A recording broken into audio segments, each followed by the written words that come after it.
I am, besides being a pastor, I'm also a soccer coach. I love coaching soccer, and I'm actually, after church today, driving to media to coach a game. And I want to just use soccer as an analogy for what we're doing the next couple weeks. So I've been talking to my U13, right?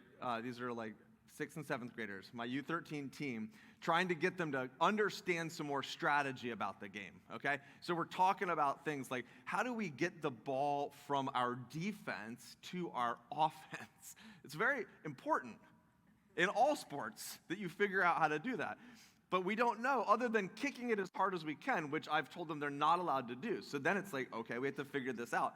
So I've tried to talk to them about, like, we have a couple ways we're going to do it. So we have this attacking center mid, soccer people, you know what I'm talking about? And it's like, okay, so one way is we get the ball to her, and then she distributes out. And another way is we hit it into the space for our striker down the side. Two ways. Let's just start with 2 ways.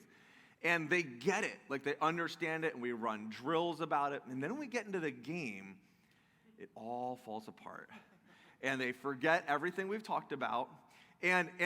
Well, no, they don't forget it. I can tell they're trying. You know what happens is their skills break down. So their actual soccer ability isn't good enough yet to be able to do the tactical strategy side. It's really hard to get the ball away from a person who's chasing you and then kick it with a lot of purpose right to somebody who then touches it once and doesn't lose it, turns around with it, and then plays it to the right place, who the other person started running ahead of time like they were supposed to. All those things take so much practice. And if one of those people has a bad trap or an errant pass, the whole thing's gone. And you got to start all over again.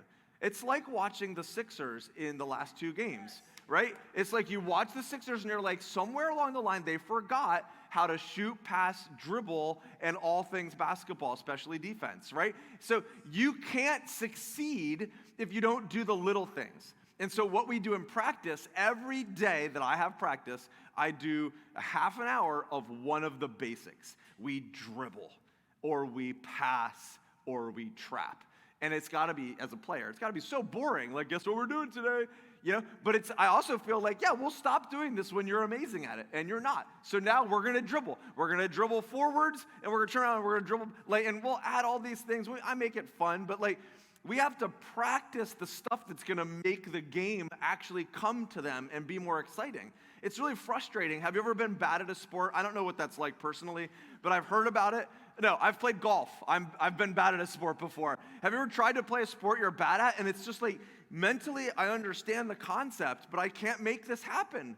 Right? It shouldn't be hard. It's like a ball and a whacker thing, and you just hit it, right? But that's the official name, right, Tyler? Whacker thing? That's what I do with it eventually, right? So this is why we do these series that we do twice a year called Practicing Faith.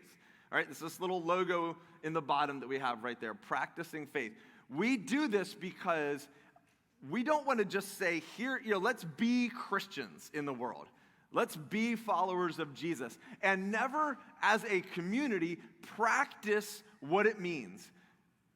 Does that make sense? If we don't practice the basic fundamentals that make up the flourishing Christian life, and then it's really easy to make Christianity very just intellectual, which it's important to be intellectual. I am all for that. But to make it all in your head, all head knowledge, and no muscle memory. Isn't that what we're trying to train those soccer players? Is so that when they're on the field and there's kids running at them and the coaches are screaming and their parents' expectations are through the roof, like, if you don't win this game, you might not ever go to college, right? You know the pressure little kids have, and that's at 5. You need muscle memory. You need your body to take over in that moment and trap the ball because you've done it 1,000 times. And that's one of the reasons we do this Practicing Faith series twice a year, is so we can start to build some muscle memory as Christians. So we do the practices. All right, so in our church, we believe that discipleship, which is a word that means how you follow Jesus or how you grow as a follower of Jesus, starts on the inside. I'm not going to spend a lot of time on this because we don't have a lot of time, but we break down discipleship as life with God, life with others, and life on mission. Those 3 concentric circles. So it starts in here. but it flows out, right? So the Practicing Faith series we've done so far, we've done reading your Bible, and we practiced it as a church. We've done prayer, we practiced it as a church. And we've done Sabbathing, right? Where you take a day off of work for a week. Not a week, a day off every week. Or a week if you want to. I mean, I'm all for that. So those are kind of more internal. So this series is going to be actually in that kind of second and third circle of discipleship. Life with others and life on mission. We're going to be talking about practicing hospitality, okay? And we do these series so we can do it as a church. So the idea behind Practicing Faith is it's not just a teaching series. I'm asking all of us to do something every week, okay? So I've got a little packet I'm going to hand out to you. You don't have to do it, right? I'm not checking up on you, but that's the concept is we as a community practice it in the week, what we talk about on Sunday. All right, I'm not going to belabor that point anymore. So, we're going to talk about hospitality, okay?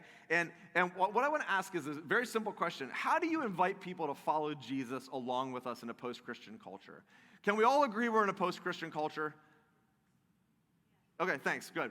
I was hoping we could start there. Okay, and can we all agree, for the most part, if you're in this room, now you might be a seeker, you might be exploring Jesus, you might not know what you think about Jesus, and I just want to say, first off, I'm so glad you're here. You might be listening online and you're not sure if you're a follower of Jesus, you're seeking.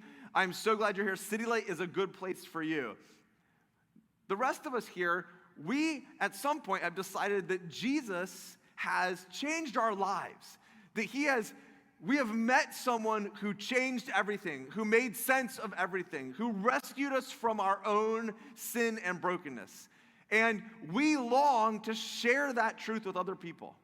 We long to help other people. But in this post-Christian culture, it can be so difficult. This is from an author I'm reading called Rosario Butterfield. She says, let's face it, we have become unwelcome guests in a post-Christian world. Our children ride their scooters in neighborhoods where conservative Christianity is dismissed or denounced as irrelevant, irrational, discriminatory, and dangerous.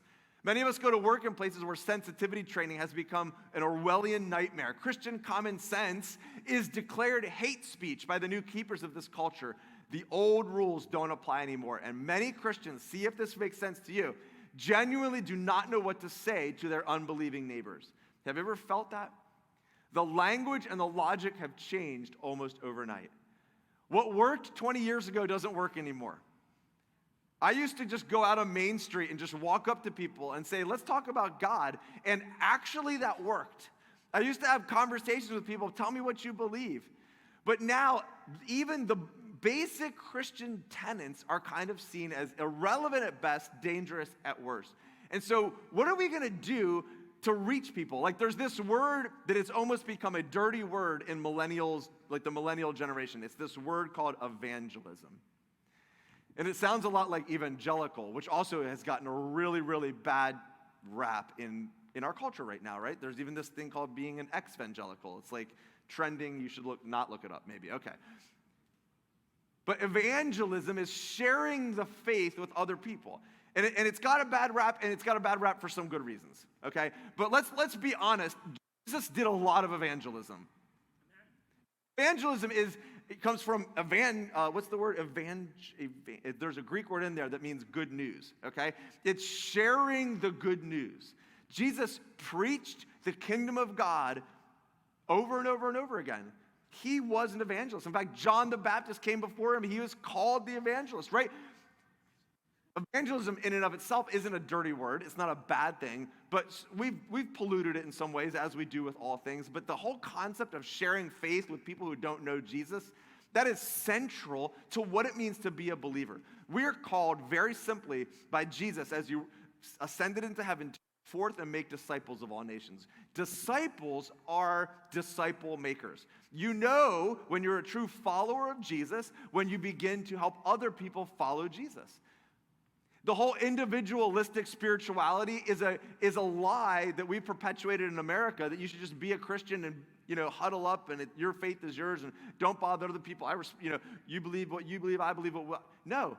From the beginning, we were meant to reach people who are far from God. And so we have a couple options. What do we do about evangelism? Number one, we just don't do it. It doesn't work today. It's irrelevant. It's old.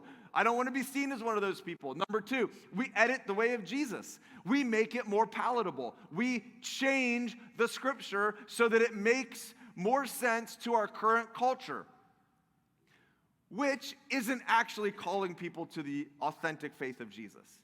So number three is we have to find something deep in our roots, rooted deeply in our history as a movement of believers. And that's what we're going to talk about today. Jesus was walking along a road, and as he entered Jericho, a man was there by the name of Zacchaeus.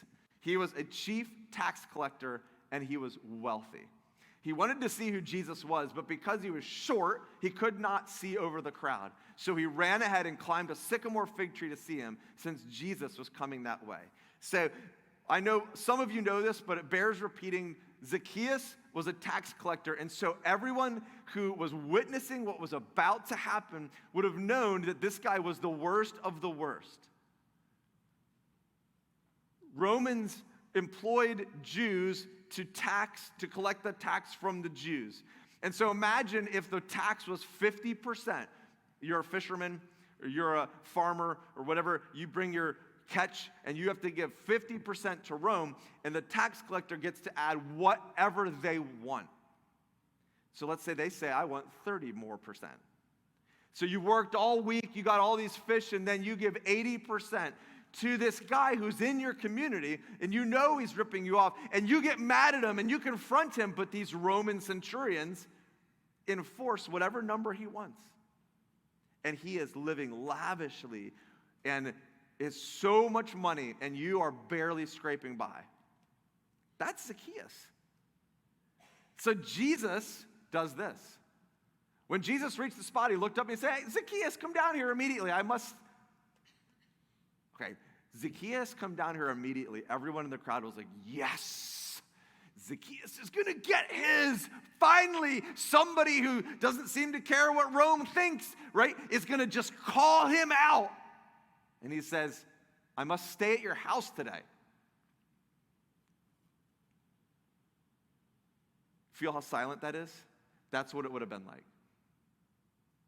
Because we don't understand this in our culture today, and we're going to talk about this today. But going to eat at someone's house, it was called table fellowship. It was actually sacred. It wasn't like, hey, want to get some coffee? Right? It's not like it is today. It was saying in many ways that Jesus was accepting this person. You need to know a little bit of history about this. So, about 400 years before Jesus, Israelites were taken into exile and the temple was destroyed. The temple was their place of worship, okay? And so the priests, the whole group of people who were to administer all of the rites and sacraments, gone. So the Pharisees came up with some ideas to help this continue. And one of the things was they began to view the house as your temple instead of the temple, because you didn't have a temple. The house was the temple, and the head of the household was the priest, and the table was the altar. And it became, when you would eat around the table, this sacred experience. And because it was this holy experience, you would purposefully not invite Gentiles or sinners. Gentiles were people who weren't Jews. So the place of the table became exclusionary. It became a dividing wall, a barrier. And don't we still practice this a little bit? Like, who do you invite over to your house for dinner? Right? Friends, family, people you know. There's this really weird story where Jesus talks about next time you invite people over for a party, don't invite your friends. We'll get to that, okay? We'll get to that. You can look it up, read it this week. So this is what's happening, is in this holy, sacred table fellowship moment, Jesus invites himself in to sit at this table with a priest, Zacchaeus, who is the worst of sinners. This was no rabbi worth their salt would ever eat with Zacchaeus. It was a death sentence to your reputation. One theologian said that Jesus got killed for the people he ate with. Think about that. All the people saw us began to mutter, he has gone to be the guest of a sinner. But Zacchaeus stood up and said, look, Lord, here and now I give half my possessions to the poor. Look at the instantaneous change of being welcomed, of being loved, of hospitality. And I have cheated anybody out of anything, I'll pay them back 4 times. And Jesus said, today, salvation has come to this house because this man too is a son of Abraham. You guys treat him like he's a Gentile. You treat him like he's an other. You other him from the family of God. But he too is part of the family. And I came, you might have missed the memo. I didn't come for the healthy. I came for the sick. I didn't come for the righteous. I came for the unrighteous. I came to seek and save the lost. And I wonder if we do. I wonder as a church, are we seeking and seeking and eagerly, urgently pushing and searching and finding those who are far from God? And so I know the lost can be kind of a controversial term too, right? It's difficult in our society, side note, where everything seems to make somebody angry. Isn't it hard? Sidestep that. So the lost, when you're lost, you don't become a horrible person. Have you ever been lost? Before the advent of GPS, I got lost all the time. Anytime I even drove near the city of Wilmington, I got lost. It was like a black spot in my head, and I could never remember. I've been to places multiple times. I would enter there, and like this fog would settle over me. When you're lost, you don't become a terrible person. In fact, most lost people are looking for the right path to get to the right place, aren't they? Jesus wants everyone to have the truest life. So lost is actually an apt description. It's not a slap in the face. It's not a negative comment. He's not putting them down. He's describing reality. You are looking for the right path to the right person. You're currently lost. I would like you to be found in me. So he is seeking and saving those who are lost. And I want to just suggest today that table fellowship is one of the key ways that Jesus extended the kingdom. It would be difficult. This is from a New Testament scholar, Scott Barchi, okay? It would be difficult to overestimate the importance of table fellowship for the cultures of the Mediterranean basins in the first century. Mealtimes were far more than occasions for individuals to consume nourishment. Being welcomed at a table for the purpose of consuming food with another person had become a ceremony ritually symbolic of friendship, intimacy, and unity, okay? So get this. This is why we have this set here. The table is a sacred place that represents we are fellowshipping. We are having Greek word koinonia. It's more than just like acquaintance. It's like we're sharing life together. I want to hear your struggles. I want to hear your successes. I want to walk with you through the good times, the bad times. The table fellowship is a place to argue. It's a place to cry together. It's a place to celebrate together. It's a place to explore deep questions. And is your table in your house metaphorically and literally open to the lost? Because it's not Jesus' job anymore, and it's not my job, just because I'm the pastor. Right? You can't just be like shuttle off evangelism to the pastor. That's not how it works. This is Christianity's job. This is how Christianity grew. We're going to talk more about that next week. But thus, betrayal, unfaithfulness towards anyone with whom you had shared the table is viewed as particularly reprehensible. So if you share table fellowship and then you break relationship, it was a huge affront. On the other hand, when persons were estranged, a meal invitation opened the way to reconciliation. How many stories did Jesus tell about people who were invited to the party, people who were invited to the table who didn't come? And then he's like, just go find people. Go into the byways and the highways. Go invite the beggars and the lame and the poor and get them to your table. Do you think that God was just metaphorical all the time? Or do you think maybe we're supposed to have some people around our table that we don't count as friends yet? Are we supposed to have some people around our table that we don't agree with how they live their lives? Who would be the Zacchaeus of our community? Like, I'm just going to push real hard. Like, let's just go all the way to the edge so no one gets in trouble. Like, pedophiles. Like, they're the outcasts of society, rightfully so. Zacchaeus was doing terrible things. Acceptance to the table isn't saying you're fine. It's not saying I agree, right? Our culture has confused love with endorsement, right? I don't love you and therefore endorse everything. I don't endorse everything my kids do. I don't endorse everything I do. We can love and not endorse. We can accept to the table, and it's not saying, right? Don't we get so afraid of that on social media? Like if I love you in any way visibly, people will think I'm saying I agree with everything you stand for. Come on. How are we ever going to reach the lost if we can't move towards them without them moving towards us first? Thank you. Jesus was always moving towards, he was always breaking those boundaries. This has really been hard for me. I'm reading this book and it is challenging me to the core, and I'm reading scripture and it's challenging me to the core, and it just makes me afraid because it's really vulnerable.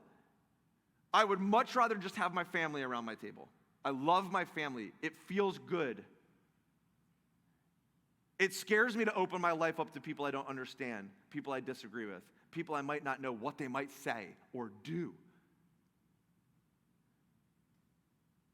But I just wonder if we've truncated the gift of hospitality to only be for us, myself, and me, when it was actually given to the body of Christ as a major tool of evangelism. We're skipping that quote. Okay.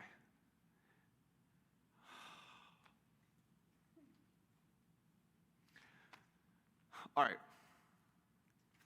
Jesus' idea of table fellowship was the opposite of exclusion.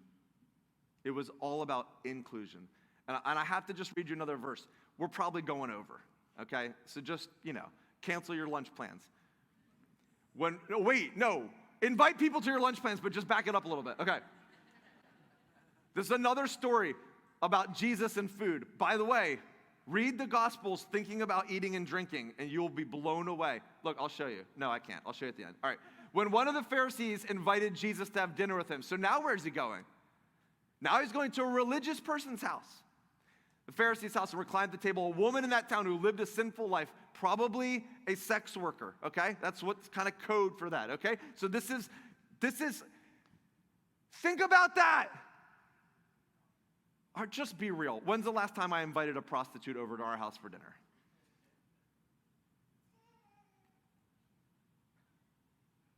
Like, just let that hang there for just a second. Oh my gosh. Do you really want us to do this, Jesus? This is radical? One time I was dating a girl in high school. Huge segue here.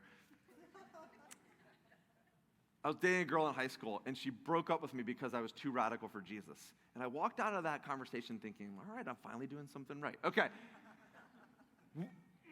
Would it be great if we were and people were upset that we were too radical about welcoming people to the table of Jesus?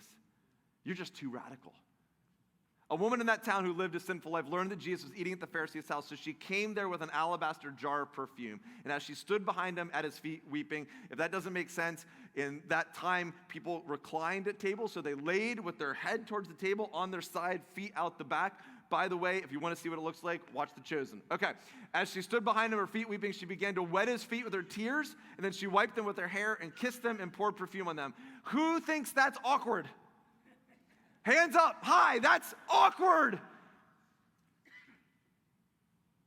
If I invited a prostitute to dinner, I probably would not be okay if she started kissing my feet.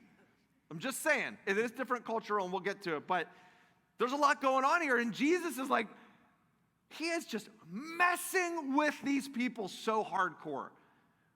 You know how sometimes if something's is stuck, this is how my dad and I fix things. Have you ever had something stuck and you can't get it? What do you get? You get a bigger hammer, right? Exactly, it said the same words, right? And then you get your sledgehammer. Gah! This is what Jesus is doing right here with this culture. He is like, the Israelites, you have to know, read the whole Bible, get the whole narrative, but the Israelites were supposed to be this blessing to all nations that ushered in the Messiah to all people. And instead, what they were doing was this. And they were cutting people out left and right. And Jesus came in and he was like, poof. You guys got it backwards. So the Pharisee is thinking to himself, by the way, don't think things to yourself around Jesus. If this man were a prophet, he would know who is touching him, what kind of woman she is. She's a sinner. Great heart, isn't it? Okay, and Jesus says, hey, Simon, I have something to tell you.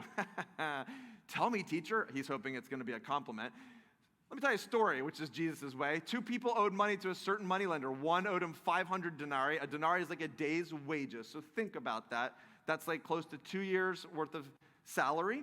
And the other owed him 50. So it's like, 2 months worth of salary, okay? Neither of them had any money to pay him back, so he forgave both. Now, which of them would love him more? Very simple. I suppose the one who had the bigger debt. You've judged correctly, Jesus said. Here it comes. The music should be like building in the background. The Pharisee has no idea what's coming. It's like the Jaws. Dun-dun. Like Jesus has him cornered now, right?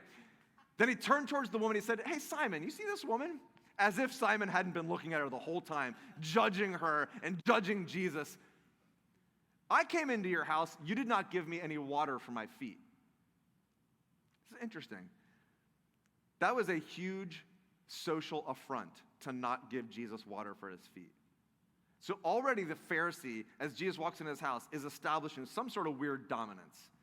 But see, this woman has wet my feet with her tears and wiped them with her hair. You should have just done the cultural norm of giving me a bowl of water. She couldn't find your bowl of water because you didn't get it out, so she washed my feet with her tears. You didn't give me a kiss. Also, Middle Eastern, 2 men, kiss on the cheek. That's how they should have greeted each other. He didn't give him that sign of respect. But this woman has not stopped kissing my feet. She was forgiven so much. You think you were only forgiven this much.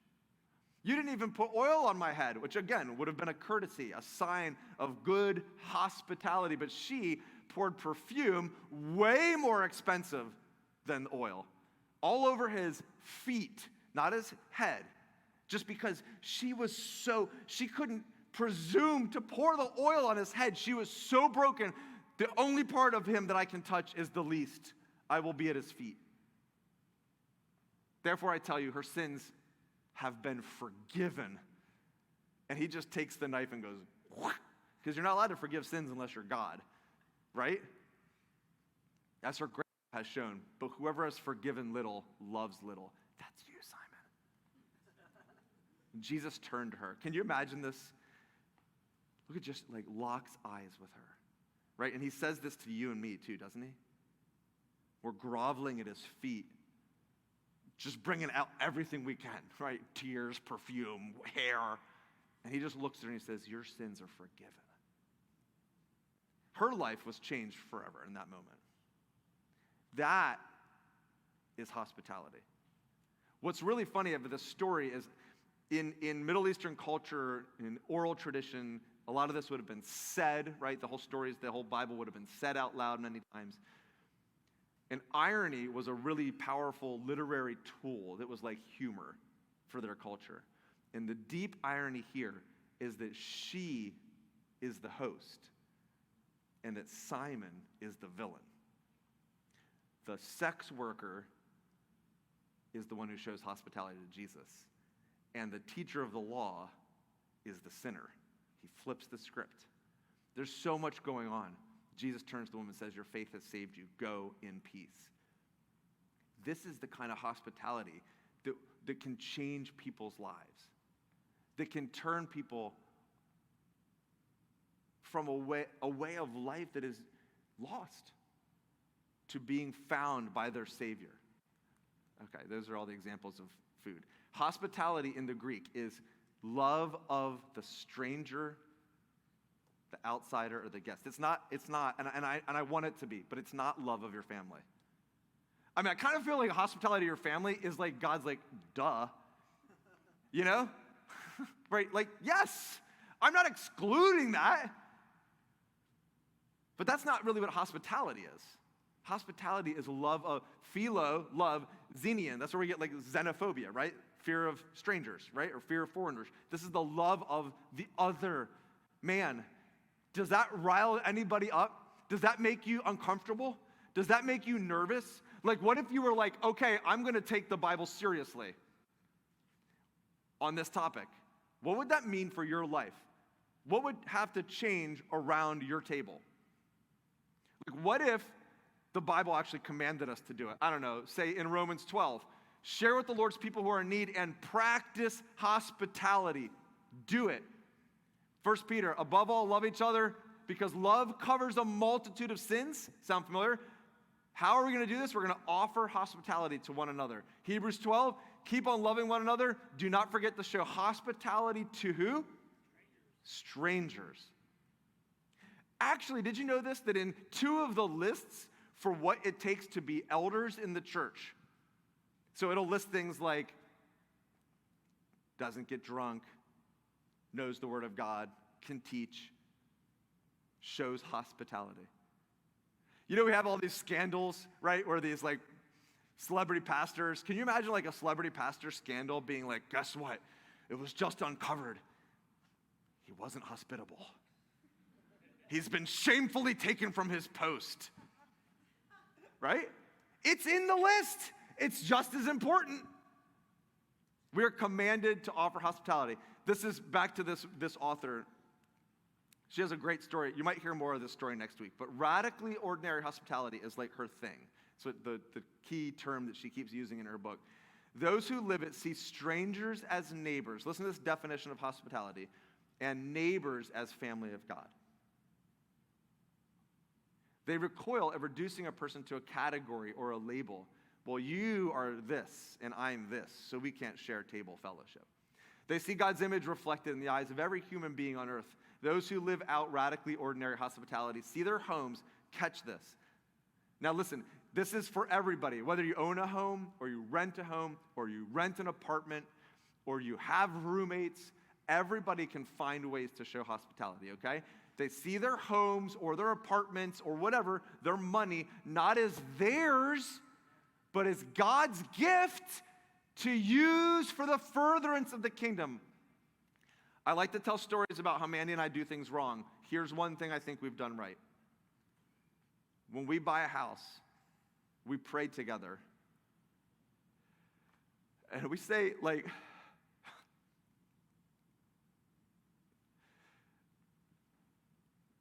I don't know why I'm emotional about this, but like, we want you to use this, God. Like, I don't care if it's dirty. I don't care if it's messy. Like, I don't care. Like, this is your house, God. Like, we want the youth group in our house. We want friends in our house. We want our neighbors in our house. We want people in our house who are grieving. We want people in our house who are hurting. We want to open the doors of our house. This is not our castle. This is your house, God.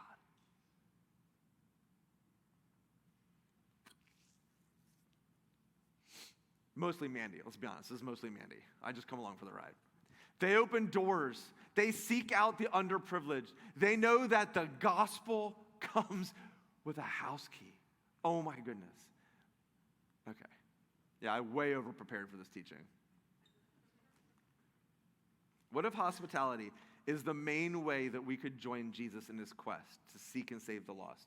Here's what's beautiful about this, is I'm not asking anyone to go preach.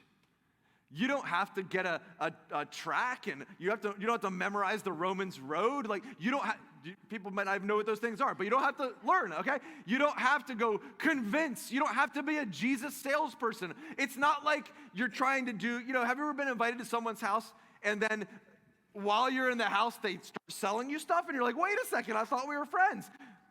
You don't have to do that. It's ordinary. It's radically ordinary hospitality. What we do, just the like small talk, is Jesus. The food is, I got to read you this quote. This guy says it better than I can. It's good to be reminded that the table is a very ordinary place, a place so routine and everyday that it's easily overlooked as a place of ministry. At its base, hospitality is about providing a space for God's Spirit to move. You open the door, you open your table, and you invite the Holy Spirit, setting a table. Listen, you might not be great at defending the faith. You might not be great at explaining why you believe. You might not feel like you know the Bible well, but if you can set a table, cook a meal, wash the dishes, then you are facilitating the ministry of the Holy Spirit. Everybody can do this, and if you don't have dishes or cooking ability, take someone out to a third space if you have to. I don't care. Providing a context in which people feel loved. Don't you think so many people in the world right now would like to just be loved, would like to just be welcomed around somebody's table, would like to just be invited in? Hospitality is a very ordinary business, but in its ordinariness, it is real work. Whatever it looks like, your own table is a sacred place. So what if hospitality is a main way that we can seek and save the lost in our community, in our neighborhood? What if all the Christians in the world started opening up their tables to their unsaved neighbors? What do you think would happen? The lady who wrote this book, Rosaria Butterfield, this is my last thing, I promise. She was aggressively anti-Christian. She was about to write a book against Christianity, exposing the dangers of conservative Christianity. And she wrote an article, this was years ago, against Promise Keepers. Some of you remember Promise Keepers. And she wrote an article in some public newspaper against it. And a pastor reached out to her. She got a bunch of hate mail. And she made herself read all the hate mail. But one stood out to her because it wasn't hateful. And this pastor wrote and just simply invited her to dinner. And she tells about how she was sitting in the driveway. And she was like, okay, I'm going to go in here because I need to do research for my book about why Christians are so dangerous. It's the only reason I'm going in here. I know he's going to hate my life choices. I know he's going to call me a sinner. I know he's going to tell me I'm going to hell. She was like shoring herself up. And she's talked about crossing the threshold into the house.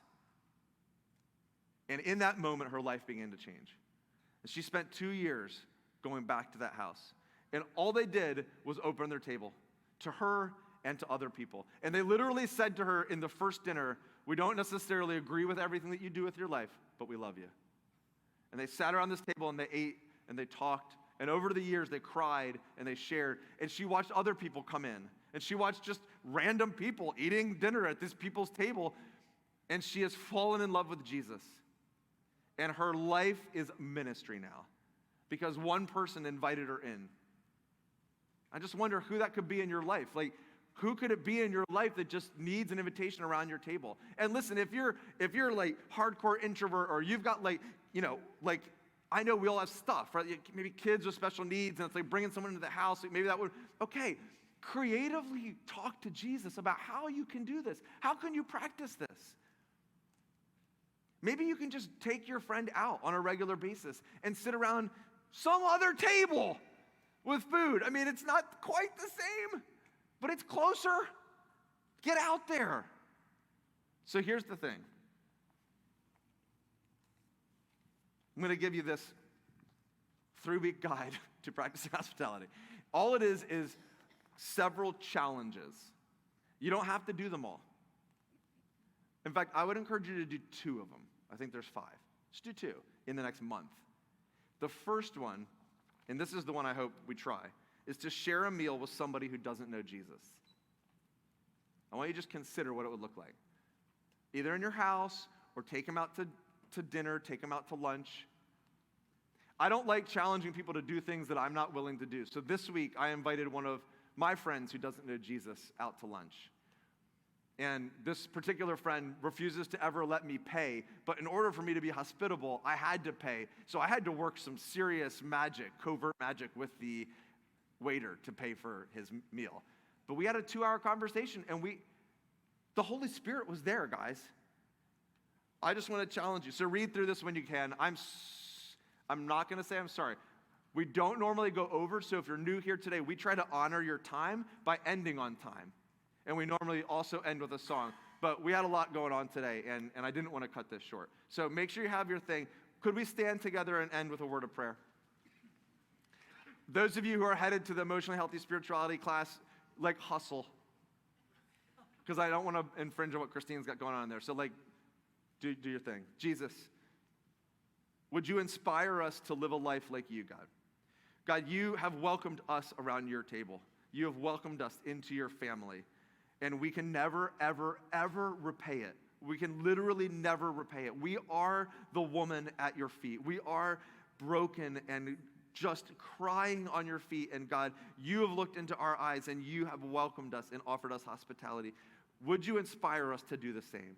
How could we use hospitality to seek and save the lost, to join you in seeking and saving the lost, our friends, our neighbors, people we don't know yet?